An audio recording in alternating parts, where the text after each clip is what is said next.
You're listening to The Blind Stealing the Blinds, a podcast by students of the game for students of the game. Join Dell and BJ in conversations about poker theory and bridging the gap between theory and application. We're all in this together. This week's topic, live coaching with Steve Catterson. Hey, Dell, how's it going this week? It's going great. I have finally, I don't know if you see this here on my hat. This is a hat I got from Duluth. I've been waiting for this hat to come because I've put my purple tie guy patch on it. So I'm happy about that. I'm excited about our guest today. I'm really happy about a lot. I'm really happy with the way things are going right now. How about you, BJ? How are things going for you? Great.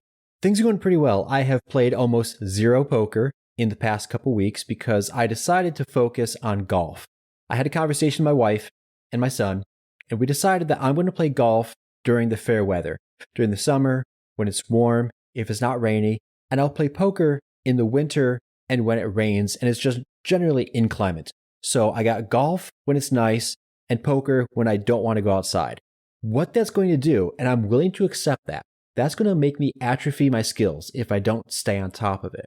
So I need to come up with a study plan, and maybe I'll throw in some online poker. Maybe I'll try to get some online. You know I hate online poker. I'm going to make myself do it. I'll carve out some time. So I got that thing going between the golf and the poker. The other thing is that we just renovated our basement and we put luxury vinyl planking in place of our carpet. Our carpet is older than our son, has all the stains from our son and my wife and the cats, and it was time to go.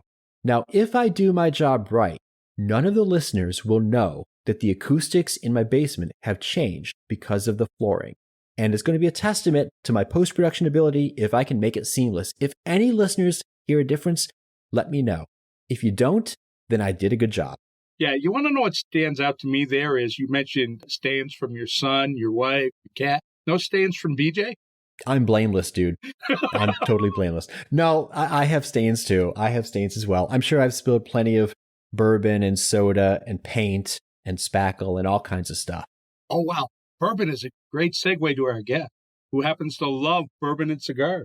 Yes, we are joined this week by Steve Catterson, also known as ChipXtractor, who loves fine wines, bourbons, and cigars. Steve is a School of Cards Pro Group lead instructor and runs School of Cards live immersion classes with Blake Eastman. Fun fact, I personally took a live class Valentine's Day weekend 2020, and it revolutionized my game, completely up-leveled it. It was amazing. He, along with Coach Dominia, played the largest role in helping Dell improve his on-table application as well. Steve also has experience with several other poker training sites, including Red Chip Poker and Solve for Why. Steve, thanks for joining us this week. Well, thanks for having me. I appreciate it. That was a great intro, by the way. Thanks. It's true. The things you have done to help us revolutionize our games is just, it's fantastic. I'm honored to have you here. It's always great when we have you in our study groups and our ad hoc Zoom conversations about poker topics. And I'm glad that you're here for the podcast. It's great. So it's funny that you mentioned that live group, that live immersion class that you attended, because that was one of our smaller immersion classes. I don't know if you remember, there was only... Yeah, we had like 5. Yeah.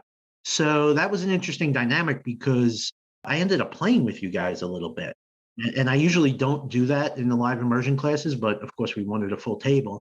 Yeah, that was weird because I was trying to sort of not necessarily pull my punches, but it's all about learning opportunities in those classes.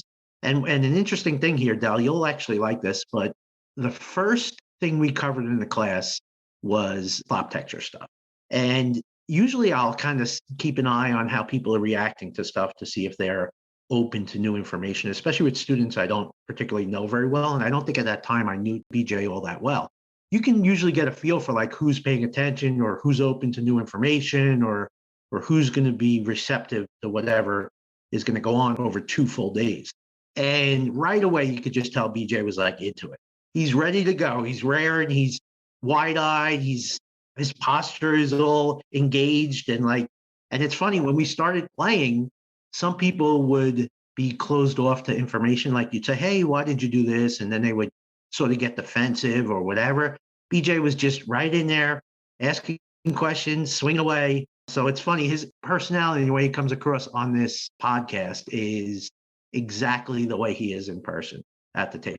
I was the only student there, and I don't know if any other students have done this since in your other classes. I was the only one who brought several pieces of paper and a pen, and I was taking notes. Do you remember that, Steve? And people took a look at me. They're like, what is this guy with like a notebook and pen? What is he doing? Yeah, I think it's those classes are interesting because, there is the social dynamic, right? And it is a fun thing to do, right? You are there to have an experience, right? But you're also there to learn, hopefully, and you're there to improve your game. So people who are there to experience all of it are going to do the best and get the most out of it. And then people who are there to just do one of those things that were just mentioned are not going to get as much out of it. And you were engaged in every aspect of it. So good for you. And I think that shows in your growth over the last couple of years. Well, thanks. And one of the things that we talk about on our podcast is we're students of the game for students of the game, helping bridge that gap between theory and application. That's one of the biggest problems we see with coaching lower limit players is that there's the lack of application. They know stuff, they have valuable information, they just don't know how to use it. Yeah, I think application is really what we focus on in the live classes at School of Cards. And we're very lucky because we have RFID tables and that technology. And we use that during the live classes. And that's a lot of things that other, even live training programs don't give you, the ability to actually see the cards you're playing and see how you're playing them. And not only that, but record it for students to review later, which is a big deal because I can watch on the monitor and sort of see what's going on and see your actual whole cards. And maybe I'll make a comment, but we are in the middle of a session, right? We do play it as a real live cash session. So I'm not going to stop between deals and say, hey, you should have played XYZ this way because that gives off information, right? What we usually do is we'll play a live session, we'll record it. Of course, we have the RFID technology. And both me and Blake will sort of take written notes and mental notes on what students are doing that we think need to be addressed. The interesting thing is a lot of times I'll go into these classes having some knowledge of the students and I'll think I understand the things they need to work on. And then we'll get there and we'll start playing and I'll see how they're playing and what they're playing and so on and so forth. And it totally shifts. And generally it shifts from believing initially that a student is sort of a higher level student and the things that we'll be discussing are maybe higher level concept and more fine tuning to in reality, they're making very fundamental mistakes. And that's really what needs to be addressed, like core fundamental mistakes in their application. So, Steve, just for those of us that may be technologically challenged like myself, what is RFID technology? Yeah, so technically, I think the term is radio frequency identification, right? And essentially, it's chips in the cards that are read by readers under the table. It's sort of the stuff you've seen on any of the live streams online, Live at the Bike or Hustler Live is now the big one. Or even in the WSOP, like the final tables, you'll be able to see the whole cards now. Used to be cameras back in the day. They used to have little whole card cameras. But now they're going to radio frequency identification. And it just allows us as coaches to have a monitor off table where we can in real time see the hands you're playing and actually the hands that everybody's playing, including whole cards and everything. So it gives us a real leg up on the reality of the situation, right? Not like some player saying, oh, I just folded, pocket nines there or whatever. And meanwhile, they had some other random hand. We actually can see what's going on. We know the truth. We can see behind the curtain. So that gives us a lot of extra added information to then move forward with when we're talking about what each player needs to work on. Yeah, I would imagine that would be really helpful with the deception that can happen between a student and a coach, where a student is embarrassed by maybe something they've done, or they don't want to admit to a flaw in their strategy. That has to be helpful in the sense that what they had. There's no more lying about it. There's no more self-deceit, nor is there deceit between the student and the coach. We have, and I've been involved in a lot of live player forum where there's been a lot of sharing of hand history. And I think that's a great way to learn, right? You obviously go play a hand at a casino and then you write it down or whatever. And then you come to a group of peers or coaches or whatever, and you give them that information and then you discuss it. One of the problems with that way of learning is that everything is colored by what you remember. And it's colored by how you frame it when you write out your hand history. And maybe you didn't get the stacks right. And maybe you didn't, give the information on your opponent's posture correctly if you're a behavior type of player or whatever. In the live classes, we have in real time all of that information. Like I'm sitting there watching the table when you say to me after the hand, well, I raised there because he looked like he was weak. Well, I was looking at him too. And to me, he didn't look like he was weak. So that information is not available when you're doing a hand history online and you're just talking to some coach or you're having a conversation with your friend after a session. Whereas we have that information. And not only do we have it from us also seeing it, but we have it on film. So maybe you don't realize that some of the things you think you're seeing are not actually happening. But we could go back in the video and say, hey, no, that bet size was actually X and not Y. That made a difference in this hand. And you need to be able to, then I could say to a student, okay, this is an issue, right? Is this a recurring issue that you're not paying attention to the size of the pot or the size of the bet or all these fundamental things pieces of information that you need to make these decisions accurate. So it allows us to really quickly pinpoint, like you said, Dell, it cuts out a lot of the sort of extra noise and allows us to get down to what needs to be discussed. So I would also imagine that this whole process helps to see where there's holes in somebody's range construction. I mean, because I think that one of the biggest problems we got at lower stakes, my opinion is that most players do not truly understand good range construction. They know to play tight, but they don't know when to add hands in or when to take hands out. A lot of them will play a hand based on a whim. I would imagine that going through this process where everything is seen by the coaches, everything is out there and open, it allows, I would imagine, for you to be able to say, here's a hole in your range construction based on these stack sizes, based on this position you're in, and be able to help a student correct that more quickly. Yeah, absolutely. I'll give you an example of an interesting situation that happened. There was a student in the last class we did, which was in February, I think, who I believed going into the class was a pretty high level student. And to be clear, he had good understanding or decent understanding of higher level concepts, and he was able to discuss those concepts. And that's why over time interacting with this person over the internet and forums, I felt like they were pretty advanced, right? So we get to the actual day of filming, and we start off our session, and the first hand begins and folds to him in middle position, and he limps. And I'm watching the table. I'm actually watching the table, not the monitor. So I don't know what his hole cards are at this point, right? And of course, to me, that opens up a lot of questions, right? Like, what are we limping with? Because this is an important point here to understand what this student's thought process is, right? So in my mind, I'm saying, okay, well, I'm not gonna jump to conclusions here. Maybe he's got a limping range that he's got a limp re-raise or whatever he's doing. I don't know. So then there's a raise, and in position raise, and everybody folds. It comes back to the guy who limped, and he calls. So I'm like, okay, we're starting to see some stuff here that I may have to think about, that I may have to talk to him about, right? So I'm like, I'm very interested in what this hand is. So before any of the other action happens, of course, it's going on in real time. I quickly run and look at the monitor, and it's King 9 offsuit. And I'm like, okay, so this is fundamental mistakes going on here. There's some fundamental error in thought process here that is not the advanced things I thought I was going to be talking to this guy about. This is like fundamental range construction. This is fundamental understanding of how that hand plays out of position and a raised pot and all these other things, right, that you need to go into with this student now, that in a 30-second time period shifted entirely the conversations I thought I was going to have with this student. And of course, now it goes down a different direction, right? And if we didn't have that information, I may have spent 2 days talking to this student about advanced things that will make no difference in his game.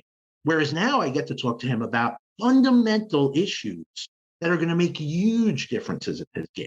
Now, to be honest with you, didn't want to have those fundamental conversations because he felt like he was an advanced player. That's fine. Everybody has some perception of how they are, but it's nice to be able to shine a light on it and say, okay, listen, this is really what we need to talk about here, because this is the thing that's going to move the needle for you. This is the thing that's going to make those big jumps right away, not these little incremental, like advanced concepts. And we can get into a million different things, but there's no sense, right? If he's limping king nine offsuit and then calling raises out of position, none of that other stuff matters, because you're just giving up so much money, making a huge error early in the hand, right? You just can't overcome that. He's not Tom Dwan. He's not going to be able to play. And Tom Dwan probably doesn't even limp over at king nine, because whatever. So like, it's funny because I like that part of it, but it makes it very challenging, right? Because I try and go in prepared and knowing who the people are we're dealing with, but it doesn't always end up being the level of understanding that you thought you were going to deal. And it could be higher or lower. It goes both ways. So, Steve, you bring up a really interesting point about the students' receptiveness to the feedback. You had mentioned that you saw these fundamental flaws in their game that just opened up a huge possibility for them to be way more profitable if they just plug those leaks. And that when you mentioned it to them, they weren't really interested. They kind of got defensive. As a live coach going through these exercises in real time with all this information available to you, how do you break through those defenses? How do you get that student to not get defensive and open up and be willing to accept that feedback?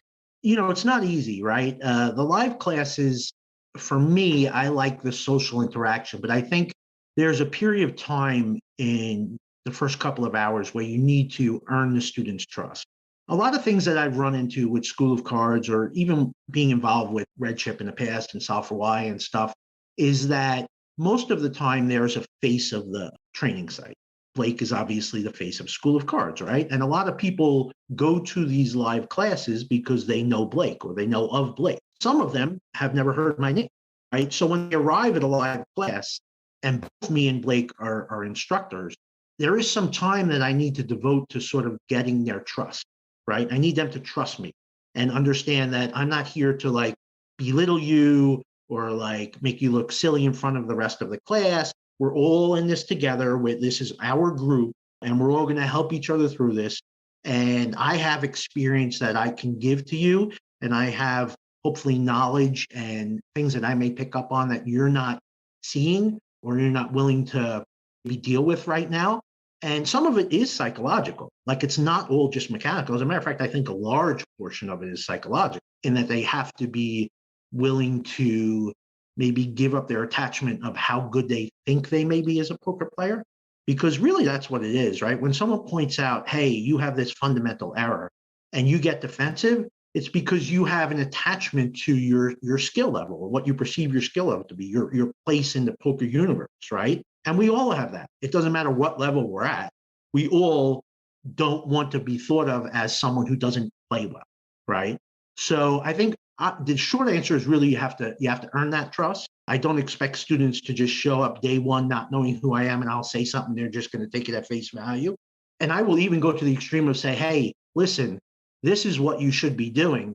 Oh, and by the way, when you do this, here's the downside, right? Because there's always two sides to the coin.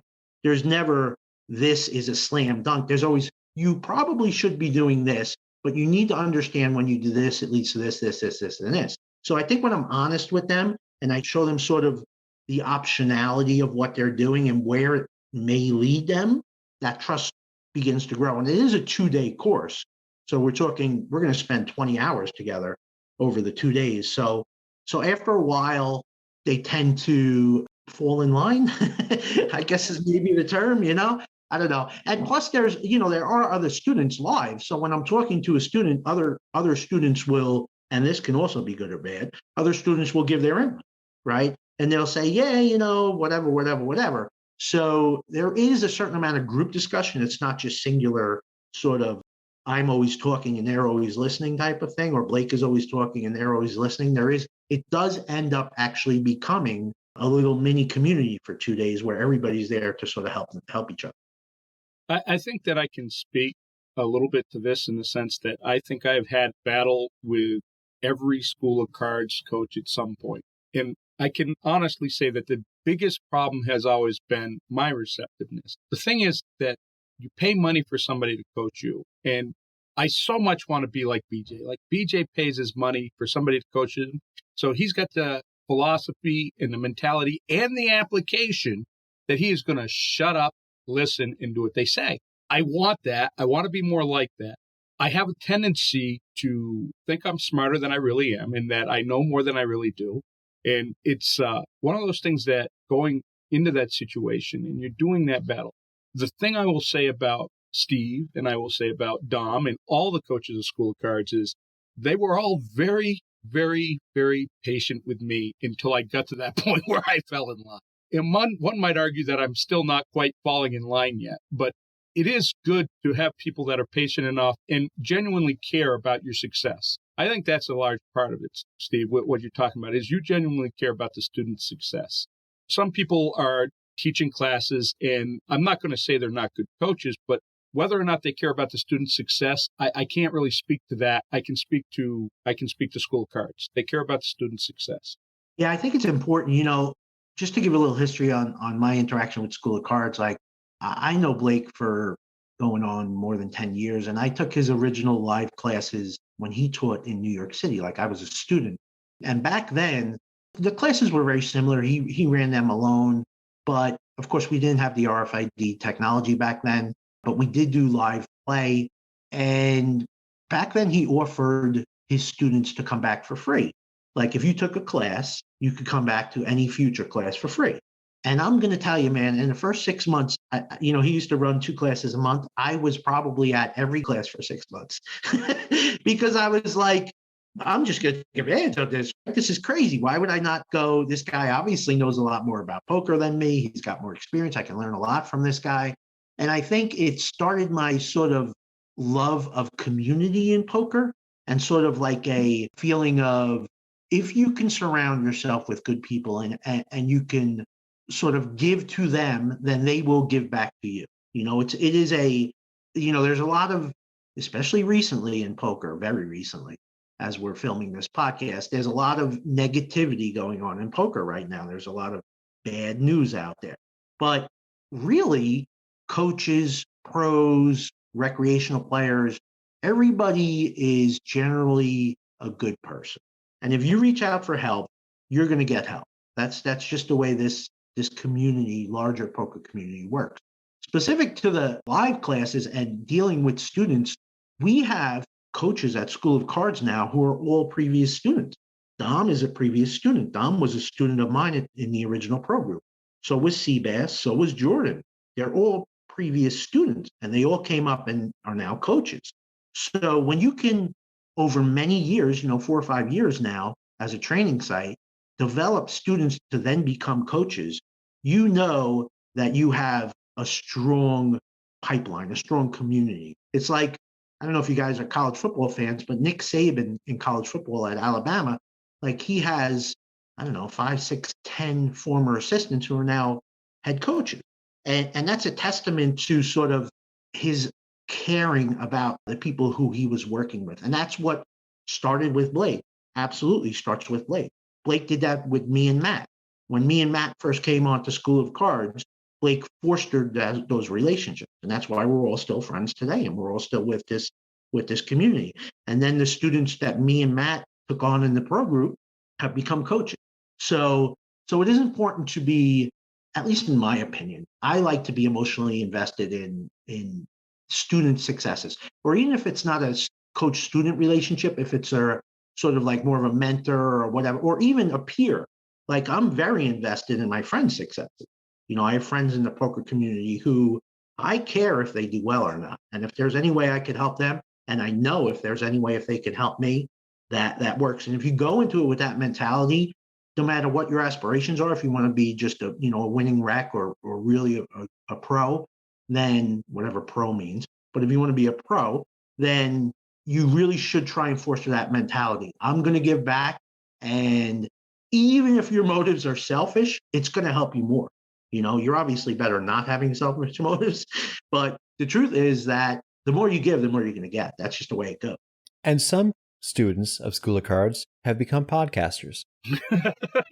Okay, so I say that in jest, but I really like to think that Dell and I are providing a service to the poker community. We are giving back in some way, shape, or form. And by doing so, we improve our games as well. So it isn't entirely altruistic. All that's great stuff. The thing is that one of the things I want to address, the funny thing is you're going to be unprepared for this because I didn't put it in the show outline, but I want to address the investment.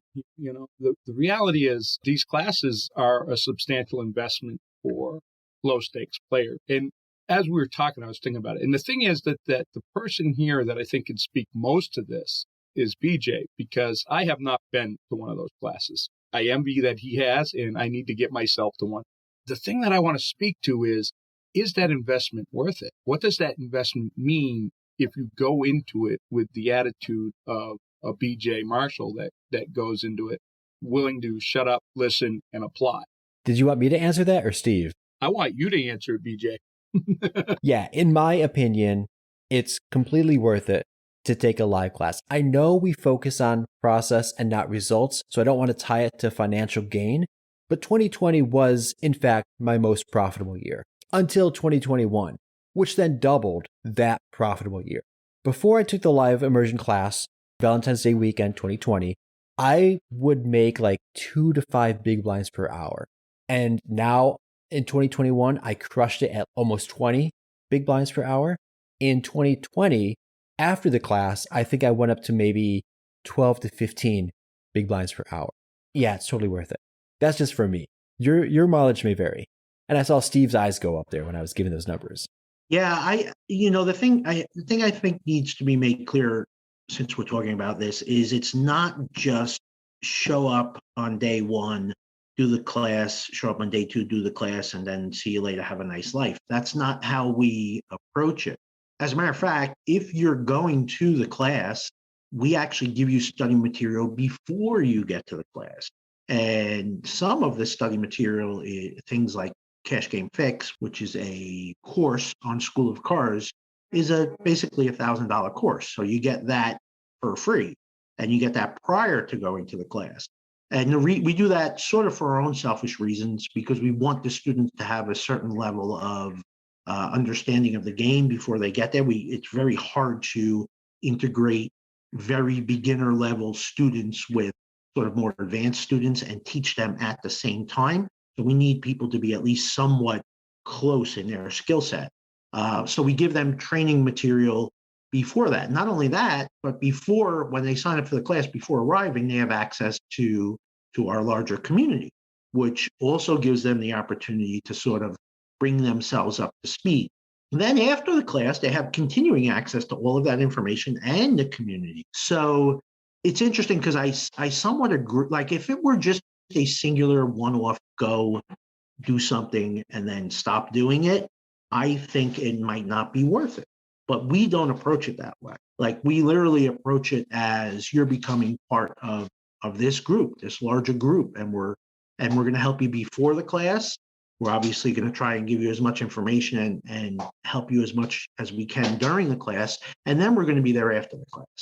And I think the review after the class is also super important, because some students take the time to actually go through their videos or review what has been said or been given to them, or maybe create their own sort of study routines like you did, BJ, after your live class. You took it upon yourself to take the information you learned and then continue growing. And that's why, for you, it had such a huge effect on your win rate. Other students in that same class who have disappeared, like, I don't know what they're doing. Who knows? Maybe it didn't move the needle for them at all. But I don't feel badly about that, because if they want to come back and they want to talk to us in the community or whatever, or chat or reach out, we're here, So it is interesting, because I think it is true to say that 2 days aren't going to make that big of a difference, right?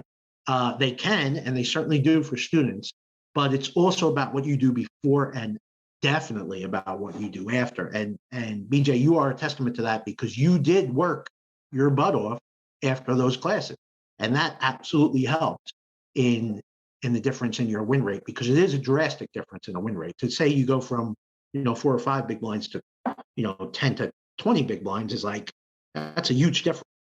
So Steve, I'm just going to ask you, when they become a member of the community, is it true that they would have access to a study group that's run by a really cool dude? This is This is one of the cool things about our community, right? Like we're students are always involved, and that's why students become coaches, because essentially students learn how to both figure out what their own issues are, and also because of interaction with all the other students, they learn to sort of diagnose the issues of the other students, right? And really, what is that other than a coach? Those are the skills required to become a coach in anything, or a mentor in anything, right? You learn from somebody who may have had more insight, and then you hopefully pass it along to someone who has less insight. And I do take a lot of pride in the idea that the School of Cards community has fostered that environment. I think it's a really important thing in this game.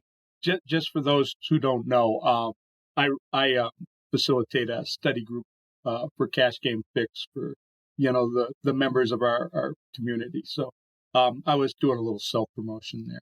Go ahead, BJ. Yeah, and Dell has gone on record saying that he thinks he's a kind of a cool guy. I'm alone in that boat, but yeah. And to be clear, so Dell obviously runs the study group, but the coaches are involved too, right? Like, I mean, Jordan's in there all the time. I know when I go in there, I see Jordan in there all the time. And there are, by the way, like Dan, who is one of the students at School of Cards. He's a huge winner in the 2-5 games, like absolutely crushing the 2-5 games and the 5-10s now. He's in that, what you would say is maybe a more beginner level study group, from as far as the information we're consuming. Cash Game Fix, although you could debate if that's beginner level information or not, but I think it's more advanced. But Dan, who is a crusher of 2-5 and 5-10, is in there with someone maybe who is not yet beating 1-3.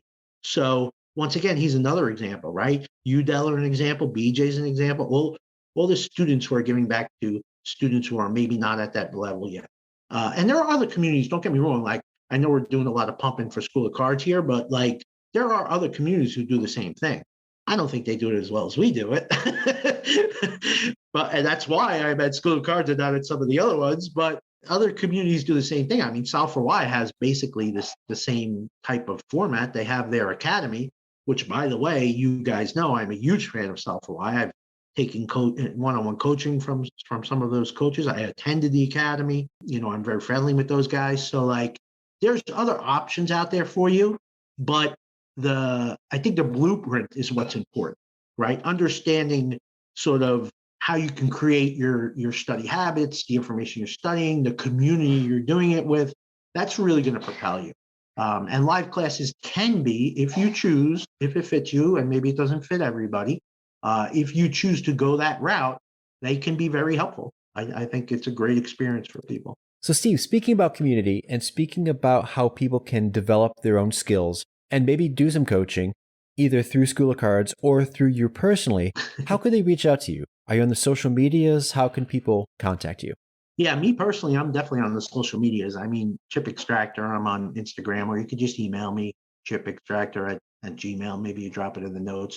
But as far as School of Cards directly, if you just go to their website, which is, schoolofcards.com, what'll happen is it'll prompt you to sort of fill out a survey, and that'll be real basic poker questions. And then you'll get on the School of Cards mailing list, and you'll be contacted and sort of be shown what is available to you at School of Cards, both in course content and live class content. And then you can sort of decide where you're at. We like, or at least Blake likes, doing the survey when you first enter our sphere, because it gives us an idea of where you are as a player. And it's almost the same thing we do with the live classes, right? It's like, okay, we're going to observe you. We're going to listen to what you have to say. We're going to figure out what you're doing.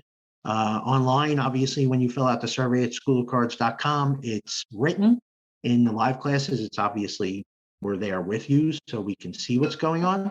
And then we address what you need to be addressed, not what we're trying to force feed you in some sort of video we made this week that may not have anything to do with what you want to work on. We're going to give you the information that is required for you to make the next step in your evolution, not necessarily what we think the next step should be for all poker players, right? It's very personalized, and I like it that way. And if anybody knows Blake, by the way, if anybody knows Blake Eastman, he knows everybody. Like, there's a lot of students at School of Cards, and like he knows everything about everybody. I'll ask him sometimes. I'll be like, who? I just noticed someone posted something, and I'm not familiar with that guy. And he's like, oh yeah, he's from Albuquerque, and he's got 3 kids, and I'm like, how do you know all this stuff? So he's very involved with his students. So, I mean, we're doing a lot of talking about the live classes. And right now, I know that you guys have a lot of classes scheduled. They are filled up for the time being. But I also know that if people contact School of Cards and they express interest in live classes, if there's enough interest, more live classes get added. And I also know this, people cancel because things come up, whether it be family issues, financial issues, or the last time people cancel, I believe it was over COVID. And if you're on that mailing list, and we'll leave in the notes how to get to School of Cards and how to get on that mailing list. But if you're on that mailing list, then you can get the information you need to possibly fill one of those openings or to express a desire for more live classes. I have actually recently relocated to Vegas, full-time relocated to Vegas, and we do the classes here in Las Vegas. So it's it's a nice place to visit if you're a poker player, obviously for the classes, but also for other experiences. We started back up in the fall, and we seem to be on a schedule to do about 3 or 4 a year. And generally it's more than one class in each block. So it'll be maybe 2 or 3 classes. Now we have different types of classes as well at School of Cards. We have the immersion class, which is generally the class me and Blake are involved in, where we cover more general topics.